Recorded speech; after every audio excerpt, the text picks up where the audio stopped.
Hi, guys, welcome back. Do you find that you like being alone? Maybe even a lot? Do you crave being alone?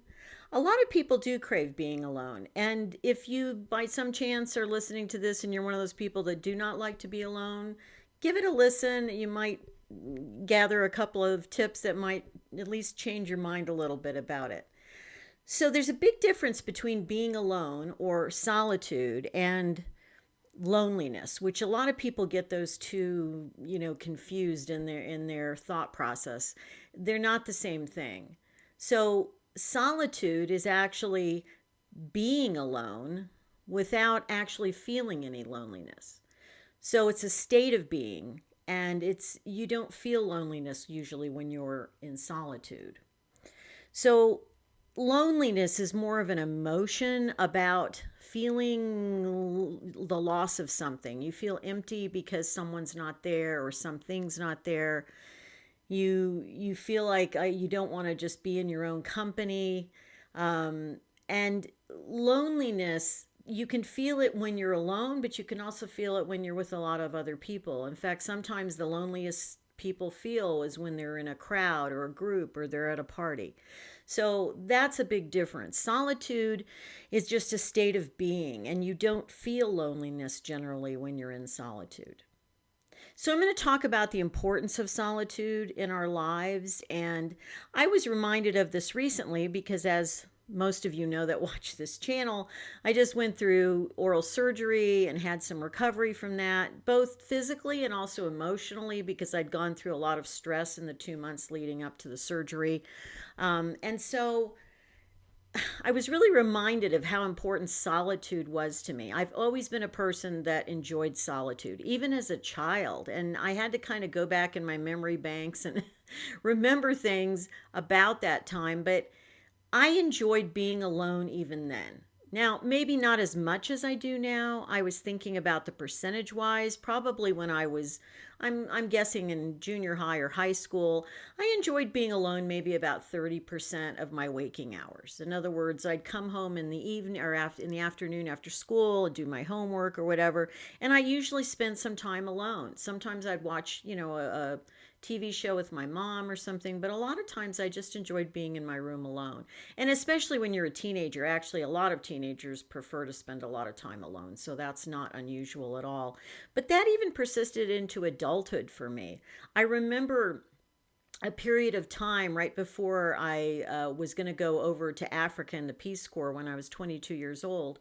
And I had about 4 months where I really just didn't have anything to do. I was staying with my mom. My mom was gone a lot. She worked part time. She had a boyfriend that she saw.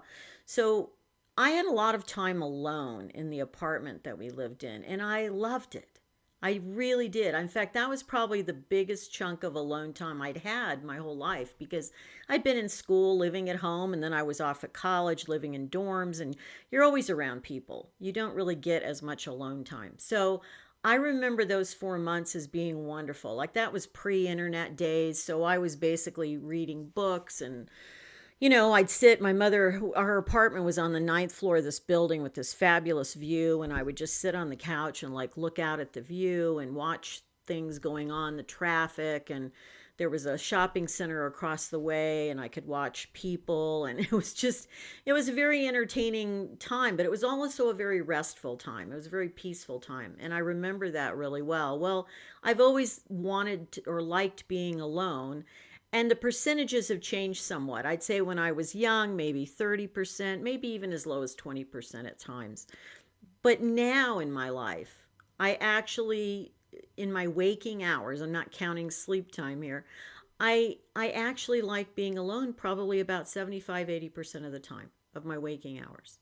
I like to have selective time to spend with friends or people I know or playing music with someone else, something like that.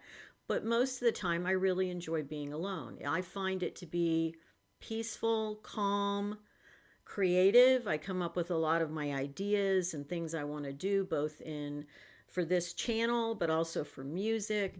I come up with that when I'm alone. So I've spent a lot of time alone and actually kind of fighting to have a lot of time alone at times in my life because, as you know, life can be very busy. If you have a lot of family, people to be with, maybe people you live with, it can be very, very stressful to carve out time. So I'm going to talk about that in a minute.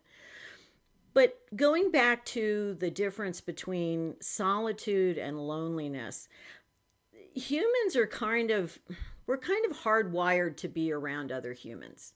I'm going to put on my anthropologist hat here. It's a virtual hat for a second and talk about the fact that, our history, most of human history, we were hunter gatherers and we lived in small bands of people. And during that time, it was important for people to work together and be together because it was a safety issue. First of all, you had wild animals out there that could be a threat. You had other bands that you were maybe in conflict with that could be a threat. And just the elements themselves. I mean, people at that time were not living in, you know, sticks and bricks houses. They were not in stable situations. They were nomadic generally. So you wanted other people with you in case of emergency or crisis or whatever. Well, that's how we were kind of wired for, thousands of years. And so what's difficult now is the world we live in is very different. It's not that same world. Do we still have stress? Yes, but it's a different kind of stress. And while we are wired to be social creatures, the world is so complex and stressful now that it is really hard to always be around people. Now, there are some people out there, probably you extreme extroverts if you're still listening, and you love being around other people. To you, it's not stressful at all. Well, that's great for you, actually. It's wonderful to be the kind of person that's fine for. But I don't think the majority of people want to be around someone all the time. And so carving out that time for ourselves to be in solitude is become a challenge in our, busy, highly technological world. And so I'm going to talk about for a second about some issues now that really you need to think about when you're trying to pursue maybe more solitude in your life. The first one is how much solitude do you actually need? Remember, I told you that when I was young, it was maybe 25, 30%. Now it's 75, 80%. It changes at various times in our lives, possibly. And you need to figure out for yourself, how much time do you really need to be alone? Because before you ever think about how you're going to implement that, if that's a challenge for you to have time alone, then you need to figure out how much you actually need. For a lot of people, it might just be 50-50. Might be 40% being alone, 60% being with people, something like that. More around the mid-range, I would say, for most of you. But even coming up with 40 or 50% time alone can be really challenging if you live with other people. So that's kind of the second issue here, which is that how do you find enough time alone when you're around other people or surrounded by other people?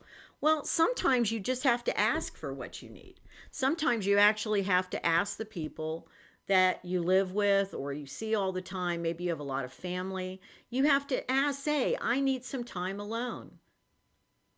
And tell them that, it's calming for you. It makes you feel better, whatever you have to say. But sometimes you have to explain to people that you need that. And don't let people make you feel guilty about spending time alone, because there's absolutely nothing wrong with it. I mean, unless you're, have family and you don't ever want to see them, well, that's a whole other issue. But I mean, if you have family that care about you, they should understand that. So that's one thing, is you really have to ask for what you need. Don't let people make you feel guilty about it. Studies have shown that we're much more productive and creative when we spend a lot of time alone. So back to kind of the psychology aspect of this. I find that I'm most creative when I've spent 2 or 3 days alone and I really haven't even seen anyone else. I really find that's when I get most of my ideas, or like possibly write a song or something like that. So creativity, most of the great inventors talked about this, about the necessity for being alone to really come up with their inventions. Some people have to learn how to be alone. So even if the idea of being alone sounds good to you, some people get really uncomfortable with it. You have to learn how to settle into your own thoughts and be with yourself, truly be with yourself like you're being with your best friend. And for me, that's easy because I've always been able to do that and I've always enjoyed being alone. But for some people, it's a real challenge, and I understand that. So sometimes it's a matter of just practicing like you do learning anything new. Practice being alone for an hour or two, and maybe you've never been alone and you're kind of afraid to try that. Well, try it for 20 minutes or a half an hour. So you have to kind of settle into a peace with yourself when you're alone like that. And it takes some time. It takes some getting used to, and it takes some time.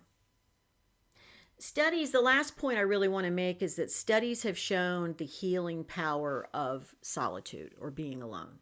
When we're going through a lot of trauma, I remember this from the days when I did bereavement counseling, is that I used to, encourage the clients I saw to spend some time alone. A lot of times when you're grieving, you have family or friends that say, "Oh, I'm there for you and I want to be there," or whatever.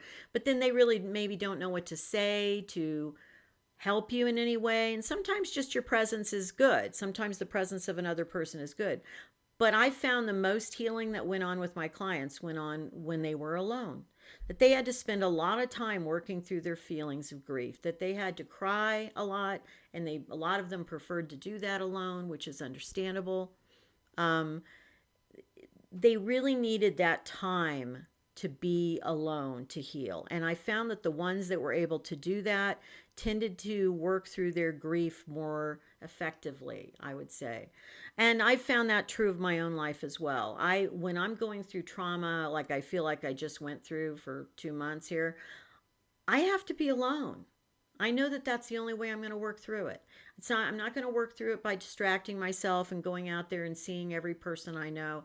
That's not going to do it for me. What's going to do it for me is being alone, going internally, looking at, how I'm feeling, expressing my own feelings, maybe journaling. I'm going to do probably a video on that in the next probably month or two on the power of journaling to kind of work through issues or work through stress. So don't underestimate the healing power of solitude. So for today, until next time, be well, keep moving forward, try some solitude, and see you later. Bye.